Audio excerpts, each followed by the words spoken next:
Mesdames et messieurs, bonjour. Bienvenue dans le grand format de ce dimanche 5 avril 2026, à une semaine du premier tour de l'élection présidentielle.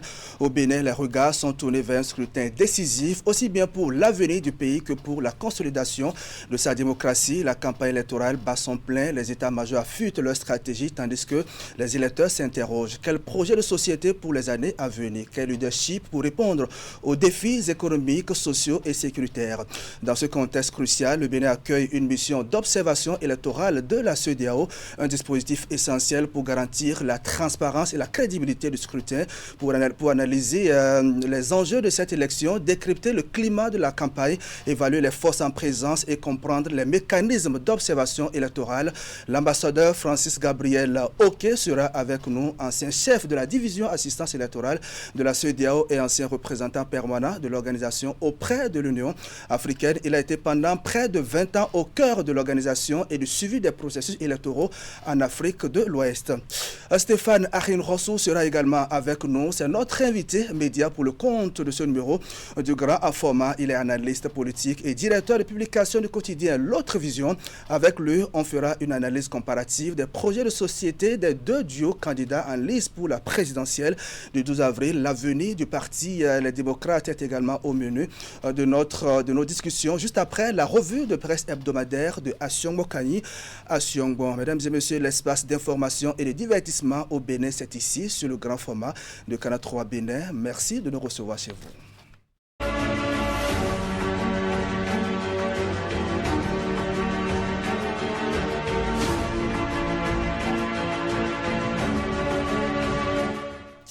À la une de l'actualité au Bénin, Romiad Wadaye, candidat de la mouvance à l'élection présidentielle, poursuit sa campagne électorale. Vous allez voir les images dans un instant. Ce samedi, il était à Ouida avec son état-major sur place. L'ambiance était chaleureuse. On en parle dans un instant. On parlera également de la plateforme citoyenne des compétences qui a officiellement lancé le premier forum citoyen des compétences pour un Bénin prospère, un creuset qui s'est donné pour mission de valoriser les compétences pour contribuer au projet de société présidentielle 2026-2033. Le forum a été lancé ce samedi à Cotonou. Images et reportages à suivre. À suivre également les temps forts de la célébration de l'édition 2026 de la Journée internationale des droits de la femme. Le Centre des œuvres universitaires et sociales d'Abomey-Calavi a célébré l'événement en différé avec les étudiants de plusieurs universités. Le cadre était également idéal pour initier les étudiantes à la fabrication des accessoires de mode. On démarre avec le point de l'actualité direction Ouida, c'est dans le département de l'Atlantique. Romiad Wadaye et son équipe y étaient dans la matinée de ce samedi. Vous allez le voir, tout comme les étapes précédentes. Il était question de présenter la vision du candidat de la mouvance pour le Bénin pour les 7 prochaines années. À l'occasion, le candidat a présenté ses ambitions pour une ville de Ouida encore plus rayonnante sur sa gouvernance. Voici la ferveur dans laquelle Romiad Wadaye a été accueilli. De la ferveur et beaucoup d'enthousiasme autour de Romiad Wadaye ce matin à Ouida. À travers cette forte mobilisation, les populations apportent leur soutien au candidat de la majorité présidentielle, venu ici leur parler de sa vision et de ses ambitions pour le Bénin, mais surtout leur dire que le développement de la ville de Ouida ne pourra plus jamais s'arrêter. Ce qui se passe jusque-là, c'est le début de grandes choses à venir. Ouida sait que Alahassa passe la main au fils d'Alahassa. Et Alahassa lui m'a dit que celui qui va venir va nous accompagner encore plus loin que ce qu'il a fait. Parce qu'il a bien formé. Parce que tous ensemble, on a fait les sacrifices nécessaires pour qu'on ait les moyens aujourd'hui d'aller encore plus loin. Sous sa gouvernance, Romiad Wadaye entrevoit un Ouida encore plus touristique et culturel, mais surtout comme une référence en matière d'innovation et de technologie, notamment à travers le projet Semecity. C'est un projet en cours, plus de 300 hectares. Les gens viendront de partout dans le monde se former aux technologies les plus pointues ici à Semé. Semecity, ce n'est pas seulement la formation. Semecity, c'est l'innovation. Semecity, c'est le développement des technologies de demain. Semecity, c'est là où Tous nos jeunes vont aller se former pour s'aguerrir et affronter les jeunes du monde entier sur les questions de technologie. Et CBCT va être le plus grand centre d'innovation et de technologie en Afrique. Et pour que tout ceci se réalise, le candidat a besoin de la confiance des populations de Ouidah, appelées à sortir massivement le 12 avril prochain pour accomplir le geste utile en faveur du duo candidat de la majorité présidentielle. Et juste après le meeting de Ouidah, le candidat et sa délégation ont rallié l'arrondissement de Pao où les attendait déjà une foule immense constituée de représentants de tous les villages. À cette étape, Romiad Wadagne a tenu un discours qui a mis en relief l'un des plus gros problèmes qui handicapent l'urbanisation de Pao depuis 30 ans. Il s'agit de la question du lotissement. Le candidat a promis que le lotissement sera le premier dossier qu'il va traiter une fois élu. Je vous invite à suivre donc son intervention au micro de Vigile Akhodayan. Ça fait bientôt 30 ans qu'on a démarré cette question de lotissement ici à Pao. N'est-ce pas? Alors, trop c'est trop. Il y a beaucoup de litiges, beaucoup de problèmes. Mais si on reste fermé sur ces problèmes, si chacun ne cède pas un peu, on va rester coincé là, sur ces litiges, bloquer le lotissement, et tout le monde va être bloqué à vie. Et on n'aura pas d'électricité, on n'aura pas d'eau potable, on n'aura pas d'école, on n'aura pas de dispensaire. Est-ce qu'il faut ça? Alors il faudra qu'on s'asseye ensemble, qu'on se pose, qu'on aborde le souci, et qu'on reprenne et on finalise les questions de lotissement. On va le faire, parce qu'il n'y a pas de problème sans solution. Quand on est animé par une bonne foi, quand on veut faire les choses pour le bien de la cité, le bien de la collectivité, le bien de grand nombre, il ne faut pas que des intérêts individuels empêchent que les problèmes soient réglés. Nous allons nous asseoir ensemble, même si c'est difficile, nous allons parler. Même si c'est compliqué, nous allons parler ensemble et nous allons ensemble régler ça. Et ça sera une des premières choses qu'on va faire à Pao. Nous allons le faire parce que ça bloque trop de choses. Ça bloque trop de choses. Comment peut-on asphalter des rues si on n'a pas fait de lotissement? Donc, chers parents, chers frères et sœurs, nous allons nous asseoir, aborder les difficultés. Ceux qui doivent lâcher un peu de laisse vont lâcher. Ceux qui doivent faire preuve d'un peu de tolérance. Je fais confiance à nos dignitaires ici, nos religieux, de nous accompagner dans ce processus pour qu'ensemble on règle ces problèmes. Il n'y a pas de problème sans solution quand on est bien intentionné. Quand on veut faire le bien pour tous, il y a toujours une solution. Dieu va nous y aider. Pendant que Romiad Wadagne échange avec la population de Pao, toujours dans la même journée de ce samedi, Abdul Malik Gomina, lui, mobilise les conducteurs de taxi, moto pour la cause de son candidat. Nous sommes à Djougou, où Romiad Wadagne lui-même était il y a quelques jours. L'objectif de l'ancien maire est de renforcer la mobilisation et appeler à une forte participation électorale en faveur du tandem Wadagne-Talata. On fait le point avec Abdou Saab Idrissou.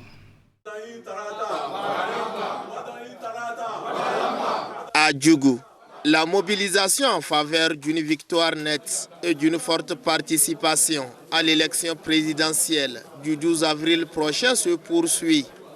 À la manœuvre, Abdul Malik Gomina, face aux conducteurs de taxi-moto, il affiche une détermination constante à accroître la participation et renforcer la dynamique électorale pour ce cadre natif de Djougou. L'heure est d'abord à la reconnaissance envers ces conducteurs fortement impliqués lors du meeting du duo Wadagne-Talata, contribuant à leur accueil triomphal. Ces remerciements sonnent aussi comme un appel à aller plus loin. Abdul Malik Gomina invite ses acteurs clés à intensifier leur engagement et renforcer la mobilisation de proximité en relayant le message autour d'eux en vue d'une affluence massive dans les urnes le jour du scrutin.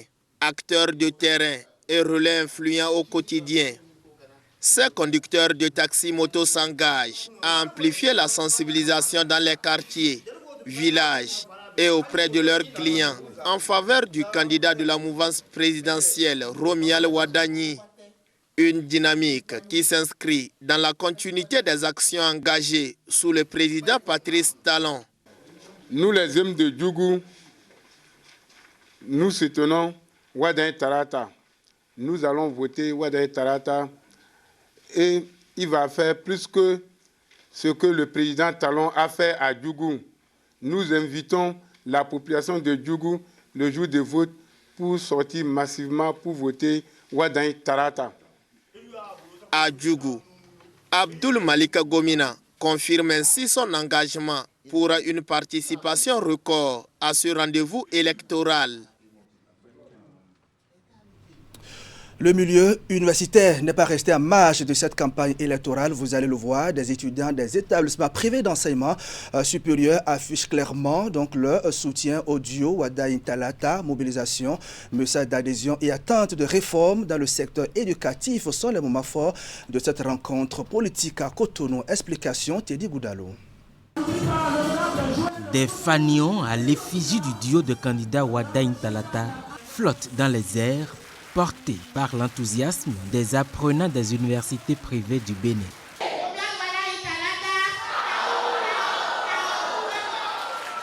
Un geste symbolique qui traduit leur adhésion à cette candidature dans l'espoir d'une relance rapide des établissements privés d'enseignement supérieur. L'UNEPES, qui porte en son sein plus de 100 établissements privés de l'université au Bénin, qui systématiquement, mais avec beaucoup de spontanéité, nous a rejoints. L'Union des établissements privés d'enseignement supérieur est membre de l'initiative Synergie Wadaï, un regroupement d'organisations engagées aux côtés du candidat de la mouvance présidentielle. Cette rencontre a également servi de cadre pour présenter les grandes lignes du programme de société du duo avec un accent particulier sur les réformes attendues dans le secteur éducatif. Nous avons l'habitude de voir nos enfants avoir envie d'aller étudier en Europe. Je peux vous promettre que d'ici 2 ans, 3 ans, c'est l'inverse qui se produira. Les gens viendront de partout pour venir étudier au Bénin. Nous sommes conscients qu'il n'y aura pas de victoire le 12 avril sans les jeunes, sans les étudiants que vous êtes. Il n'y aura pas de victoire sans vous. Si le 12 avril il y a une victoire, c'est parce que vous aurez travaillé à cette victoire. À l'issue des échanges, les responsables et apprenants des établissements privés réaffirment leur engagement. Objectif affiché, mobiliser massivement les jeunes étudiants pour le scrutin du 12 avril prochain et contribuer à une victoire qu'ils espèrent décisive pour l'avenir de leur secteur. Autre volet de l'actualité dans cette édition, la plateforme citoyenne des compétences lance officiellement le premier forum citoyen des compétences pour un Bénin prospère. Ce creuset se donne pour mission de mobiliser, structurer et valoriser les compétences pour contribuer au projet de société présidentielle 2026-2033. La cérémonie officielle de lancement s'est déroulée ce samedi à Cotonou. À ce rendez-vous, on note la présence du ministre du Cadre de vie et des Transports chargé du développement durable et son collègue en charge de l'énergie, de l'eau et des mines. Reportage. Après plus de 2 ans de travail, la plateforme citoyenne des compétences pour un Bénin prospère entre désormais dans une phase plus dynamique. Elle appelle désormais chaque compétence béninoise où qu'elle se trouve à se mettre au service du développement national. Ce qui justifie le rassemblement matinal de ce samedi pour poser les fondations d'un nouvel âge de la citoyenneté béninoise. Celui de la compétence, des talents et des résultats aux côtés du duo candidat Wada Talata. Le temps des compétences engagées commence aujourd'hui. Notre plus grande ressource n'est ni dans le sol, ni dans le sous-sol. Elle est dans nos cerveaux et notre capacité à agir ensemble. Nous réaffirmons notre disponibilité à mobiliser nos expertises dans tous les secteurs stratégiques, contribuer à l'enrichissement du programme 2026-2033. Ces différents acteurs ici réunis, notamment les experts, entrepreneurs, opérateurs économiques, artisans, étudiants et cadres d'ici ou de la diaspora ont droit à une présentation complète sur l'opportunité qu'ils ont désormais à travailler en synergie d'action pour être plus impactants.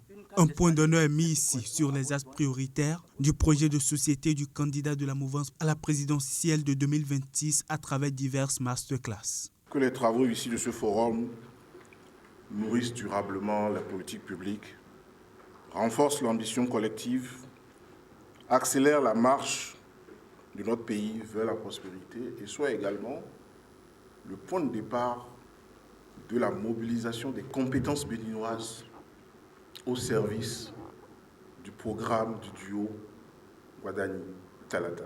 La PCC vient comme un cadre structuré d'intelligence collective, de propositions citoyennes et d'accompagnement des grands chantiers nationaux. Les différents acteurs de cette plateforme ne comptent pas seulement s'engager, mais faire des propositions concrètes pour faciliter la gouvernance au cours des prochaines années. Toujours dans l'actualité, pour la paix, la cohésion sociale et la responsabilité politique lors des rendez-vous électoraux, la jeunesse a un rôle capital à jouer et vous allez comprendre pourquoi déjà des réflexions sont engagées par des jeunes béninois sur des stratégies pour renforcer leur rôle en tant qu'acteurs. Ils veulent contribuer à l'horizon 2033 à l'émergence des jeunes dans des fonctions stratégiques et des positions visibles. C'était l'occasion d'un atelier tenu vendredi dernier à Cotonou. Les précisions sont avec William Cliquant et Moufid Sabouan. L'enjeu de la rencontre est d'une évidence certaine déjà dans l'intitulé de son thème « Jeunesse et activités politiques au Bénin vers une participation stratégique, visible et valorisée ». L'horizon 2033 est en vue. Les jeunes béninois ici réunis comptent voir à cette échéance la plus importante frange de la population à des positions assumées dans la conception, la coordination et la mise en œuvre des stratégies politiques. Ceci, bien au-delà des rôles périphériques traditionnellement assignés à cette couche. La jeunesse de notre pays, malgré son poids démographique, n'est pas encore suffisamment positionnée pour faire valoir ses réflexions. La question que nous posons est donc simple. Où se situent aujourd'hui les jeunes dans les espaces où se pensent, se préparent et s'exercent les responsabilités publiques? Et surtout, dans quelles fonctions, avec quel niveau de lisibilité, de confiance et de progression? Cet atelier stratégique compte pour le deuxième axe du projet régional BJ 2026, porté par Jeunes Médias et Sociétés, JMS Afrique, qui entend renforcer le rôle des jeunes en tant qu'acteurs de paix, de cohésion sociale et de responsabilité politique lors des rendez-vous électoraux. JMS a donné pour mission de rapprocher l'information des citoyens, en particulier les jeunes, et de renforcer leur engagement dans la vie publique. Si on fait chaque fois les mêmes remarques, on soulève les mêmes problèmes et qu'à un moment donné, en tant que jeune, on ne se regarde pas dans le miroir pour se décider à aller dans la vie politique, on ne va pas venir nous chercher à la maison. Peut-être d'ici 5 ans, 10 ans, la jeunesse va occuper totalement. Pourquoi pas prendre la majorité des places de décision dans notre pays? L'élaboration d'une feuille de route concertée pour repositionner durablement les jeunes dans les campagnes électorales est une des principales attentes de ces travaux. On parle à présent de la célébration de la Journée internationale de la femme, édition 2026.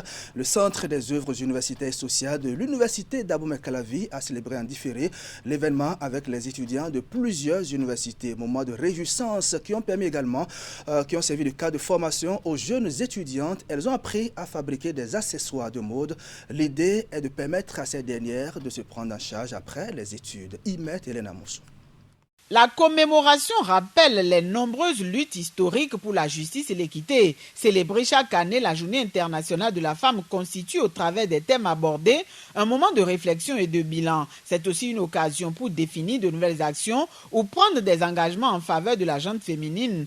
En honorant ici le rendez-vous même en différé, le Centre des œuvres universitaires et sociales d'Abomey-Calavi COUS-AC entend une fois de plus contribuer à la responsabilisation et à l'autonomisation de ces dernières. Cette séance, nous l'espérons, pourra donc impacter nos étudiantes à chercher à être plus autonomes, faire confiance en elles-mêmes et à prendre en main leur avenir. Dans nos amphithéâtres et nos laboratoires, les étudiantes occupent désormais une place de choix. Elles prouvent chaque jour que l'intelligence, la rigueur scientifique et le leadership n'ont pas de genre. Cependant, nous devons aller plus loin. Réunies à Dassazoumé, les étudiantes proviennent des universités d'Abomey Calavi, de l'Université nationale agricole, de même que de l'Université nationale des sciences, technologies, ingénierie et mathématiques d'Abomey. Elles ont eu droit à une formation sur la fabrication des accessoires de mode. J'ai appris maintenant à fabriquer les sacs moi-même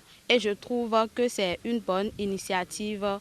Le thème de cette année est droit, justice et action pour toutes les femmes et les filles. Nous avons choisi au COUSACE le volet autonomisation. C'est pour ça que nous avons prévu cette formation. Cela permettra à nos jeunes filles qui sont dans nos universités de pouvoir se faire un peu d'argent. Avant de clôturer les manifestations, les étudiants ont été appelés à mettre en pratique les connaissances acquises. Des sessions de perfectionnement leur ont été conseillées, histoire de leur permettre de se faire des revenus subséquents. C'était le point de l'actualité. Mesdames et messieurs, nous allons observer une pause pour nous conformer au chronogramme établi par la HAC. On va suivre les messages des deux duos candidats à la présidentielle du 12 avril.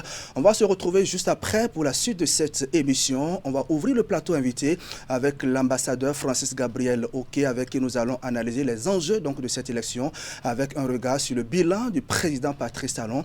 Voici d'abord la revue de presse hebdomadaire de Hachiomo Kani Achiongo. Restez avec nous.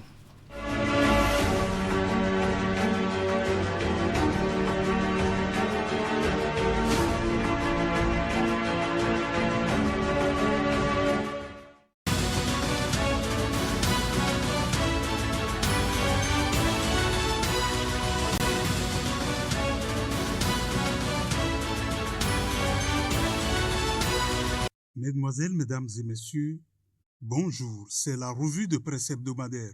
Une semaine encore et les électeurs se rendront dans leur bureau de vote pour accomplir leur devoir civique. Sur le terrain, les deux duos en lice s'activent, chacun à sa manière. La cloche affichait qu'après l'effervescente hospitalité réservée au niveau de Semekoji, Mouper reçoit l'onction des Aïnovi, entendez des Porto-Noviens.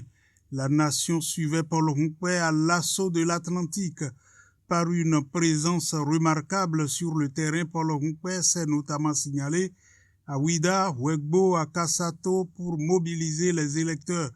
Au rendez-vous, une mobilisation populaire, occasion pour la force Kori pour un Bénin émergent de décortiquer le projet de société du duo de candidats Mouper Houanou et de l'autre côté, Gaskiani titrait que Soglo appelle à soutenir Wadaï pour la prospérité du Bénin. La presse du jour estimait alors que Nicéphore Dieudonné Soglo croit en la capacité du duo Wadaï-Talata de travailler comme il se doit pour développer le Bénin. Résolument convaincu de cela, l'ancien président de la République, ancien maire de Cotonou, s'est personnellement déplacé sur l'étape de Boïcon le jeudi 2 avril 2026. Pour Bénin Intelligent, la présence de l'ancien président de la République, Nicéphore Dieudonné Soglo, a constitué l'un des moments marquants de cette séquence de campagne.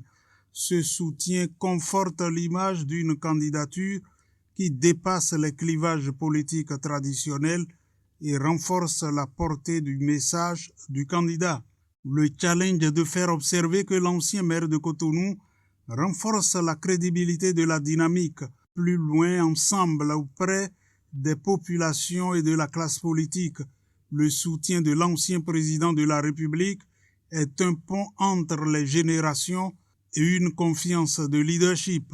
Fraternité pointait alors que l'ancien président Nicéphore Soglo, figure emblématique de la démocratie béninoise et nonagénaire, s'est déplacé en chaise roulante pour assister au meeting. Lorsqu'il a pris la parole, le silence est tombé dans le stade. Moi, je suis certain de mon fils Romuald Wadaï. C'est un homme d'action et il fera le travail, a-t-il déclaré, une approbation lourde de sens, perçue par la foule comme un jugement crédible et sincère, et non comme un simple soutien de convenance.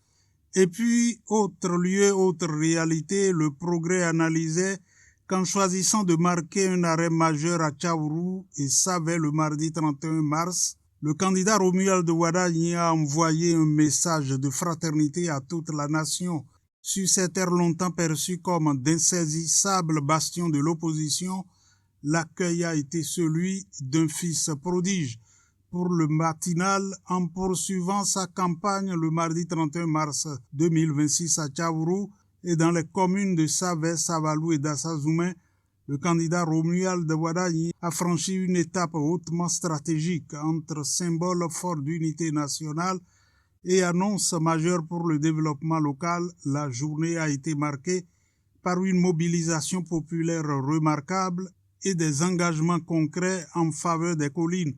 En tout cas, Fraternité s'inquiétait des ralliements tous azimuts à Romuald Wadayi qui viennent de toutes parts. Le candidat voit se consolider autour de lui un front de soutien inédit à l'approche de la prochaine échéance présidentielle. À première vue, la montée en puissance de Romuald Wadayi a tout d'un plébiscite, mais le journal prévenait sur le revers d'une adhésion massive.